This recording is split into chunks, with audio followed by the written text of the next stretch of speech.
Friends, इस कहानी में हम दो बकरियों की कहानी शेयर कर रहे हैं। इस कहानी में अलग अलग सोच और निर्णय लेने के तरीके को दर्शाती है। एक तरीका गुस्सा और अहंकार से भरा हुआ है। देखिए कहानी। नदी किनारे एक छोटा सा गांव था। गांव में रहने वाले लोगों ने नदी पार करने के लिए उस पर एक पुल बनाया हुआ था। लेकिन वह पुल इतना संकरा था कि एक बार में केवल एक ही व्यक्ति उसे पार कर सकता था। एक दिन की बात है। एक बकरी नदी पर बने उस पुल को पार कर रही थी। पुल पर चलते चलते उसने देखा कि एक दूसरी बकरी उसी पुल पर विपरीत दिशा से आ रही है। कुछ ही देर में दोनों पुल के बीचों बीच पहुंच गई। पुल को एक बार में केवल एक ही बकरी पार कर सकती थी।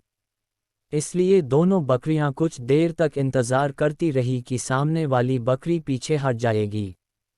लेकिन ऐसा नहीं हुआ। दोनों में से कोई भी अपनी जगह से नहीं हिली, बल्कि अकड़कर खड़ी रही।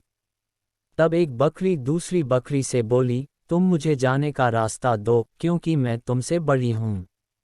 इस बात पर दूसरी बकरी हंस पड़ी और बोली, होगी तुम मुझसे बड़ी, लेकिन मैं तुमसे कहीं ज्यादा ताकतवर हूं।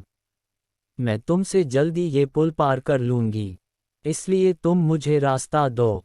पहली बकरी बोली, मैं तुमसे बड़ी भी हूं और ताकतवर भी। इसलिए हट जाओ। कुछ देर तक दोनों में इस बात पर बहस होती रही कि दोनों में कौन ज्यादा ताकतवर है। फिर बहस लड़ाई में बदल गई। दोनों अपनी सींगों से एक दूसरे पर वार करने लगी। धीरे धीरे उनकी लड़ाई बहुत बढ़ गई। परिणाम ये हुआ कि उनका संतुलन बिगड़ा और वे दोनों पुल से नीचे नदी में जा गिरी।